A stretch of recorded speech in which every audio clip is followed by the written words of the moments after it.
Hello friends, ಇವತ್ತಿನ ವಿಡಿಯೋದಲ್ಲಿ ನಾನು ಟ್ರಾವೆಲ್ ಮಾಡಬೇಕಾದ್ರೆ ಏನೇನೆಲ್ಲ ತೊಗೊಂಡು ಹೋಗ್ತೀನಿ ಅನ್ನೋದು ನಿಮ್ಮ ಜೊತೆ ಶೇರ್ ಮಾಡ್ತಾ ಇದ್ದೀನಿ. ನೋಡ್ಬೋದು ಇವಾಗ ನಾನು ಫಸ್ಟ್ ಆಫ್ ಆಲ್ ಇವೆಲ್ಲ ಹೇರ್ ಎಕ್ಸಸರೀಸ್ ನನ್ನ ಮಗಳಿಗಾಗಿ ನಾನು ತೊಗೊಳ್ತಾ ಇದ್ದೀನಿ. ಸ್ವಲ್ಪ ಕ್ಲಿಪ್ಸು, ಹೇರ್ ಬ್ಯಾಂಡ್ಸು ಇದನ್ನೆಲ್ಲ ನನ್ನ ಮಗಳಿಗಾಗಿ ನಾನು ತೊಗೊಳ್ತಾ ಇದ್ದೀನಿ. ಸೊ ನೋಡ್ತಾ ಇರ್ಬೋದು ಇದೆಲ್ಲ ಹೇರ್ ಕ್ಲಿಪ್ಸ್, ಹೇರ್ ಎಕ್ಸಸರೀಸ್ ಆಯಿತು. ಸೊ ಇದನ್ನೆಲ್ಲ ಒಂದು ಬೇರೆ ಕಂಪಾರ್ಟ್ಮೆಂಟಲ್ಲಿ ಹಾಕ್ತಾ ಇದ್ದೀನಿ. ಹಂಗೆ ನಾವು ಹೋಗ್ತಾ ಇರೋದು ಸ್ವಲ್ಪ ಬಿಸಿಲು ಜಾಸ್ತಿ ಅಂತ ನಾನು ಗಾಗಲ್ಸನ್ನು ತೊಗೊತಾ ಇದ್ದೀನಿ ಅವಳಿಗೆ. ಆಮೇಲೆ 2, 3 ಮಾಸ್ಕನ್ನು ಯೂಸ್ ಆ್ಯಂಡ್ ಥ್ರೋ ಮಾಸ್ಕ್ ಇಟ್ಕೊತಾ ಇದ್ದೀನಿ. ಆಮೇಲೆ ಒಂದು ಕೋಂಬ್ ಇಟ್ಕೊತಾ ಇದ್ದೀನಿ ಈ ಕಂಪಾರ್ಟ್ಮೆಂಟಲ್ಲಿ. ನೆಕ್ಸ್ಟ್ ಕಂಪಾರ್ಟ್ಮೆಂಟಲ್ಲಿ ಹೋಗೋಣ. ಈಗೇನು ಇದರಲ್ಲಿ ಏನು ಇಟ್ಕೊತಾ ಇದ್ದೀನಿ ಅಂತ ಹೇಳ್ತೀನಿ. ಇಲ್ಲಿ ನೋಡಿ, ನಾವು ಯಾವಾಗಲೂ ಎಲ್ಲಾದರೂ ಸ್ಟೇ ಮಾಡಬೇಕಂದ್ರೆ ನಾನು ಲಿಕ್ವಿಡ್ ಸೋಪ್ನೇ ತೊಗೊಂಡು ಹೋಗ್ತೀನಿ. ಆಮೇಲೆ ಮಾಯಿಶ್ಚರೈಸರ್ ಇದೆ ಇದು. ಇದು ನಾವು ಹೋಗೋ ಜಾಗದಲ್ಲಿ ಬೀಚಸ್ ಎಲ್ಲ ಇದೆ, ಅದಕ್ಕಂತ ನಾನು ಸನ್ಸ್ಕ್ರೀನ್ ತೊಗೊಂಡಿದ್ದೀನಿ. ಆಮೇಲೆ ಟೆಲ್ಕಮ್ ಪೌಡರ್ ತೊಗೊಂಡಿದ್ದೀನಿ. ಇದು ನೋಡ್ತಾ ಇರುವುದು ಇದು ಲಿಕ್ವಿಡ್ ಫೌಂಡೇಶನ್. ಸೊ ನಿಮಗೇನು ಬೇಕೋ ನೀವು ಆ ಥರ ತೊಗೋಬೋದು. ನಾನು ಮೇಕಪ್ಗೋಸ್ಕರ ಲಿಕ್ವಿಡ್ ಫೌಂಡೇಶನ್, ಕಾಂಪ್ಯಾಕ್ಟ್, ಆಮೇಲೆ ಇದು ಬಿ ಬಿ ಕ್ರೀಮ್ ಜಾಸ್ತಿ ಏನು ಬಳಸೋದಿಲ್ಲ, ಅಂದರೂ ಇರಲಿ ಅಂತ ನಾನು ಇಟ್ಕೊಂಡಿದ್ದೀನಿ. ಆಮೇಲೆ ಇದು ಹೇರ್ ಆಯಿಲ್ಗಿಂತ ಚಿಕ್ಕ ಬಾಟಲ್ ಇದ್ದರೆ ಒಳ್ಳೆಯದು ಕ್ಯಾರಿ ಮಾಡೋದಕ್ಕೆ. ಆಮೇಲೆ ಇದು ಫೋಲ್ಡೆಬಲ್ ಹ್ಯಾಟು. ಸೊ ಇದನ್ನು ಸಹ ನಾನು ಕ್ಯಾರಿ ಮಾಡ್ತಾ ಇದ್ದೀನಿ. ಯಾಕಂದರೆ ನಾವು ಹೋಗೋ ಜಾಗ ಏನಿದೆ ಬೀಚ್ ಇದೆ. ಸೊ ಅಲ್ಲೇ ನಾನು ಇದನ್ನು ಹಾಕ್ಕೊಳೋದಕ್ಕೆ ತೊಗೊತಾ ಇದ್ದೀನಿ. ಸೊ ಇಷ್ಟೆಲ್ಲ ನಾನು ಫಸ್ಟ್ ಕಂಪಾರ್ಟ್ಮೆಂಟು, ಆಮೇಲೆ ಸೆಕೆಂಡು ಇದೇನಿದೆ ಅಲ್ಲಿ ಇಟ್ಟಿದ್ದೀನಿ. ಆಮೇಲೆ ಇದೆಲ್ಲ ಸ್ವಲ್ಪ ಮೇಕಪ್ ಎಲ್ಲ ರಿಮೂವ್ ಮಾಡೋದಕ್ಕೆ, ಇಲ್ಲ ಮೇಕಪ್ ಮಾಡ್ಕೊಳೋದಕ್ಕೆ ಅಂತ ನಾನು ಪಫ್ ಇಟ್ಕೊಂಡಿದ್ದೀನಿ. ಆಮೇಲೆ ಗಾಗಲ್ಸ್ ಕೂಡ ನಾನು ಇಟ್ಕೊಂಡಿದ್ದೀನಿ ನನಗೆ ನನ್ನ ಮಗಳಿಗೆ. ಇವಾಗ ನಾನು ನನ್ನ ಹೇರ್ ಎಕ್ಸಸರೀಸ್ ಎಲ್ಲ ತೋರಿಸ್ತಾ ಇದ್ದೀನಿ ನಿಮಗೆ. ಎಕ್ಸ್ಟ್ರಾ ಕ್ಲಿಪ್ಸು, ಪಿನ್ಸು ಇದೆಲ್ಲ ಜಾಸ್ತಿ. ಆಮೇಲೆ ಇಯರಿಂಗ್ಸ್ ಆಯಿತು. ಇದರಲ್ಲಿ ಎಷ್ಟು ಯೂಸ್ ಮಾಡ್ತೀವೋ ಗೊತ್ತಿಲ್ಲ, ಆದ್ರೂ ನಾನು ಇಟ್ಕೊತಾ ಇದ್ದೀನಿ. ಇದು ಐಲೈನರು, ಲಿಪ್ಸ್ಟಿಕ್ ಒಂದು ಇಟ್ಕೊತಾ ಇದ್ದೀನಿ. ಆಮೇಲೆ ಬಿಂದಿ, ಕಾಂಪ್ಯಾಕ್ಟಾಗಿರೋದು ಒಂದು ಪರ್ಫ್ಯೂಮ್ ಇಟ್ಕೊತಾ ಇದ್ದೀನಿ. ಆಮೇಲೆ ಕಾಜಲ್ಲು, ಆಮೇಲೆ ಲಿಪ್ ಬಾಮ್ ಆ ಥರದ್ದೆಲ್ಲ ನಾನು ಇಟ್ಕೊತಾ ಇದ್ದೀನಿ. ಸೊ ಇದು ಬ್ಯಾಗ್ ನಂದು ರೆಡಿ ಆಯಿತು. ಸೊ ಇದರಲ್ಲಿ ನೀವು ಮೆಡಿಸಿನ್ಸ್ ಸಹ ಇಟ್ಕೋಬೋದು, ಇಲ್ಲಾಂದರೆ ಜಂಡು ಬಾಮ್ ಆ ಥರ ಎಲ್ಲ ಇಟ್ಕೋಬೋದು. ಬೇಸಿಕ್ ಮೆಡಿಸಿನ್ಸ್ ಏನಿರುತ್ತೆ ಅದನ್ನು ಸಹ ನೀವು ಕ್ಯಾರಿ ಮಾಡ್ಬೋದು. ಇದು ನೋಡಿ, ವಿಂಟರ್ ಸೀಸನ್ ಆಗಿರೋದ್ಲಿಂತ ನಾನು ನೋಡಿ ಇದನ್ನೆಲ್ಲ ಸ್ವೆಟರ್ಸ್ ಎಲ್ಲ ಇಟ್ಕೊಂಡಿದ್ದೀನಿ. ಆಮೇಲೆ ಸ್ವೆಟರ್ಸು, ಶಾಲ್ಸು, ಆಮೇಲೆ ನನ್ನ ಮಗಳದ್ದು ಇವೆಲ್ಲ ಕ್ಲೋತ್ಸು, ಪ್ಯಾಂಟ್ಸ್ ಎಲ್ಲ ಇದೆ. ಈ ಥರ ಎಲ್ಲ ಫೋಲ್ಡ್ ಮಾಡಿಟ್ಟಿದ್ದೀನಿ. ಈ ಥರ ಫೋಲ್ಡ್ ಮಾಡಿಟ್ರೆ ಚೆನ್ನಾಗಿ ನೀಟಾಗಿ ಕುಂದ್ರುತ್ತೆ ಸೂಟ್ಕೇಸಲ್ಲಿ ಅಂತ. ಸೊ ಇದೆಲ್ಲ ಟಾಪ್ಸ್ ಆಗಿರ್ಬೋದು.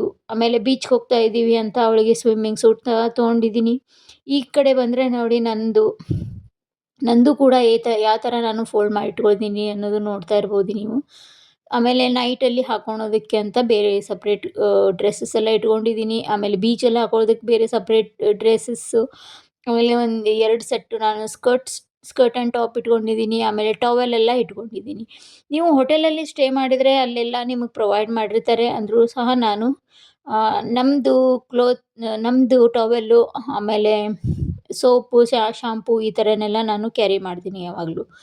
ನೋಡ್ತಾ ಇರ್ಬೋದು ನಾನೆಲ್ಲ ಇಟ್ಟಿರೋ ಡ್ರೆಸ್ಸಸ್ ಎಲ್ಲ ಯಾವ ಥರ ನಾನು ಸೂಟ್ಕೇಸಲ್ಲಿ ಹಾಕ್ತಾಯಿದ್ದೀನಿ ಅಂತ. ಸೊ ಒಂದು ಕಡೆ ಬಂದುಬಿಟ್ಟು ನನ್ನ ಮಗಳದ್ದು, ನಂದು ಎಲ್ಲ ನಾನು ಚೆನ್ನಾಗಿ ಈ ಥರ ಇಡ್ತಾ ಇದ್ದೀನಿ. ಆವಾಗಲೇ ಹೇಳ್ದಂಗೆ ನಾನು ಏಕ್ದಮ್ ಚೆನ್ನಾಗಿ ಫೋಲ್ಡ್ ಮಾಡಿ ಇಟ್ಟಿರೋದ್ರಿಂದ ತುಂಬ ಬಟ್ಟೆ ಹೋಗುತ್ತೆ. ನೋಡಿ, ಒಂದು ಸ್ವಲ್ಪ ಗ್ಯಾಪ್ ಇಲ್ಲ. ಸೊ ಈ ಥರನೇ ನೀವು ಬಟ್ಟೆ ಚೆನ್ನಾಗಿ ಫೋಲ್ಡ್ ಮಾಡಿಟ್ರೆ ತೆಗೆಯೋದಕ್ಕೂ ಆಮೇಲೆ ಇಡೋದಕ್ಕೂ ಕೂಡ ಈಸಿ ಆಗುತ್ತೆ. ಬೇಕಾಗಿದ್ದೆಲ್ಲ ಹೀಗೆ ತೊಗೊಂಡು ಆಮೇಲೆ ನೀವು ಯಾವಾಗಾದ್ರೂ ಟೂರ್ಗೆ ಹೋಗಿದ್ರೆ ಅದು ಯೂಸ್ ಮಾಡಿದ ಮೇಲೆ ಬೇರೆ ತೆಗೆದು ಇಡೋದಕ್ಕೆ ಬರುತ್ತೆ. ಸೊ ಆ ಕಡೆ ಎಲ್ಲ ನನ್ನ ಮಗಳದ್ದು ಇಡ್ತಾ ಇದ್ದೀನಿ, ಈ ಕಡೆದೆಲ್ಲ ನಂದು ಇಟ್ಕೊತಾ ಇದ್ದೀನಿ. ಸೊ ಇದನ್ನೆಲ್ಲ ನಾನು ಇಷ್ಟೆಲ್ಲ ನಾನು ಇದನ್ನೆಲ್ಲ ನಾನು ಮೇಕಪ್ಪಿಂದು ಒಂದು ಸೆಟ್ ತೋರಿಸಿದ್ದೀನಿ. ಆಮೇಲೆ ಸ್ವೆಟರ್ಸು, ಶಾಲ್ಸ್ ಇದನ್ನೆಲ್ಲ ತೋರಿಸಿದ್ದೀನಿ. ಈ ಕಡೆ ಎಲ್ಲ ಬಟ್ಟೆ ಇಟ್ಟಿದ್ದೀನಿ. ಆಮೇಲೆ ಈ ಸೈಡ್ ಏನಿದೆ, ಇನ್ನೊಂದು ಸೈಡ್ ಸೂಟ್ಕೇಸಿಂದು ಏನಿದೆ, ಇದು ಟ್ರಾಲಿ ಬ್ಯಾಗ್ ಅಲ್ಲ, ಇನ್ನೊಂದು ಸೈಡ್ ಏನಿದೆ ನನ್ನ ಹಸ್ಬೆಂಡದ್ದೆಲ್ಲ ಕ್ಲೋತ್ಸ್ ಎಲ್ಲ ಇಟ್ಟಿದ್ದೀನಿ. ಸೊ ಒಂದು ಸೈಡ್ ನಂದು, ನನ್ನ ಮಗಳದ್ದು, ಆಮೇಲೆ ಇನ್ನೊಂದು ಸೈಡು ನನ್ನ ಹಸ್ಬೆಂಡದ್ದು. ಸೊ ಇಷ್ಟೇ, ಈ ಸೂಟ್ಕೇಸಲ್ಲಿ ನಾನು ಇಷ್ಟೆಲ್ಲ ಇಟ್ಕೊಂಡಿದ್ದೀನಿ. ನಾವಾಗಲೇ ಹೇಳ್ದಂಗೆ ನೀವು ಮೆಡಿಸಿನ್ಸ್ ಬೇಸಿಕ್ ಮೆಡಿಸಿನ್ಸ್ ಏನಿರುತ್ತಲ್ಲ ತಲೆನೋವ್ಸೋದು ಆಮೇಲೆ ಜ್ವರಕ್ಕೆ ಈ ಥರನ್ನೆಲ್ಲ ಇಟ್ಕೋಬೋದು. ಚಿಕ್ಕ ಮಕ್ಕಳನ್ನೆಲ್ಲ ಕರ್ಕೊಂಡು ಹೋಗ್ತಾ ಇದ್ದರೆ ಅವ್ರಿಗೆ ಸಿರಪ್ ಸಹ ನೀವು ಇಟ್ಕೋಬೋದು. ನೋಡಿ ಇವಾಗ ನಾನು ಬ್ಯಾಕ್ ಪ್ಯಾಕ್ ಸಹ ಕ್ಯಾರಿ ಮಾಡ್ತಾ ಇದ್ದೀನಿ. ಬ್ಯಾಕ್ ಪ್ಯಾಕ್‌ದಲ್ಲಿ ನೋಡಿ ನಾನು ಸ್ವೆಟರ್ಸ್ ಎಲ್ಲ ಇಟ್ಕೊತಾ ಇದ್ದೀನಿ. ಯಾಕಂದರೆ ಇದು ನಾನು ಸೂಟ್‌ಕೇಸಲ್ಲಿ ಇಟ್ಟರೆ ಸೂಟ್‌ಕೇಸ್ ನಾವು ಡಿಕ್ಕಿಯಲ್ಲಿ ಹಾಕಿಬಿಡ್ತೀವಿ. ಆಮೇಲೆ ಸೂಟ್‌ಕೇಸ್ ಎಲ್ಲ ತಗೊಂಡು ಕುಂದ್ರೋದು ಚೆನ್ನಾಗಿರೋದಿಲ್ಲ ಅಂತ ನಾನು ನೋಡಿ ಇದು ಇದು ಮೇಕಪ್ ಐಟಮ್ಸ್ ಎಲ್ಲ ಇಟ್ಟಿದ್ನಲ್ಲ ಅದು ಸಹ ಆ ಬ್ಯಾಗ್ ಸಹ ನಾನು ಇದರಲ್ಲಿ ಬ್ಯಾಕ್ ಪ್ಯಾಕ್‌ದಲ್ಲಿ ಇಟ್ಕೊತಾ ಇದ್ದೀನಿ. ಆಮೇಲೆ ನಾವು ರಾತ್ರಿ ಟ್ರಾವೆಲ್ ಮಾಡ್ತಾ ಇದ್ದೀವಿ. ಅದಕ್ಕೆ ನಾವು ಚಳಿ ಆಗ್ಬೋದು. ಆಮೇಲೆ ಶಾಲ್ಸನ್ನು ಅಷ್ಟೇ ನಾನು ಎಲ್ಲಿ ಬೇಗನೆ ಸಿಗುವಂಥ ಜಾಗದಲ್ಲಿ ಇಟ್ಕೊತಾ ಇದ್ದೀನಿ. ಆಮೇಲೆ ಹಾಗೇನೇ ನಾನು ಟೂತ್ ಬ್ರಷ್ ಸಹ ಇದೇ ಬ್ಯಾಗ್‌ದಲ್ಲಿ ಇಟ್ಕೊತಾ ಇದ್ದೀನಿ. ಯಾಕಂದರೆ ಬೇಗನೆ ಕೈಯಲ್ಲಿ ಸಿಗಬೇಕು ನಮಗೆ. ಆ ಥರ ಇದನ್ನೆಲ್ಲ ಆ ಥರ ವಸ್ತುಗಳನ್ನೆಲ್ಲ ಈ ಬ್ಯಾಕ್ ಪ್ಯಾಕ್‌ದಲ್ಲೇ ಇಟ್ಕೊತಾ ಇದ್ದೀನಿ. ಇದೆಲ್ಲ ಸ್ವೆಟರ್ಸ್ ಏನಿದೆಯಲ್ಲ ರಾತ್ರಿ ಟ್ರಾವೆಲ್ ಮಾಡಬೇಕಾದ್ರೆ ಹಾಕ್ಕೊಂಡೇ ಹೋಗ್ತೀವಿ. ಅದಕ್ಕೆ ನಾನು ಬ್ಯಾಕ್ ಪ್ಯಾಕ್‌ದಲ್ಲೇ ಇಟ್ಕೊತಾ ಇದ್ದೀನಿ. ಸೂಟ್‌ಕೇಸಲ್ಲಿ ಇಟ್ಕೊಳೋದಿಲ್ಲ. ನಿಮಗೇನು ಬೇಗನೆ ಬೇಕಾಗಿರುತ್ತಲ್ಲ ಅಂಥದ್ದೆಲ್ಲ. ಆಮೇಲೆ ನೋಡ್ತಾ ಇರ್ಬೋದು ಇಲ್ಲೇ ಎಕ್ಸ್ಟ್ರಾ ನಾನು ಸ್ವಲ್ಪ ಒಂದೆರಡು ಬ್ಯಾಗ್ಸ್ ಕ್ಯಾರಿ ಬ್ಯಾಗ್ಸ್ ಎಲ್ಲ ಇಟ್ಕೊಂಡಿದ್ದೀನಿ. ಒಂದು ಪರ್ಸ್ ಇಟ್ಕೊಂಡಿದ್ದೀನಿ.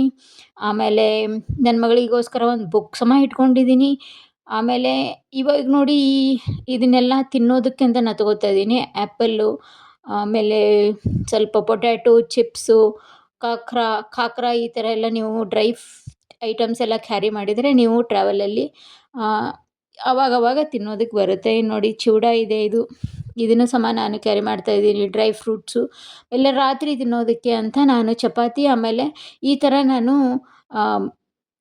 ಬಟಾಟಾ ವಡ ಮಾಡ್ಕೊಂಡು ಇಟ್ಕೊಂಡಿದ್ದೀನಿ. ಈಸಿ ಆಗುತ್ತೆ ಇದು ತಿನ್ನೋದಕ್ಕೆ.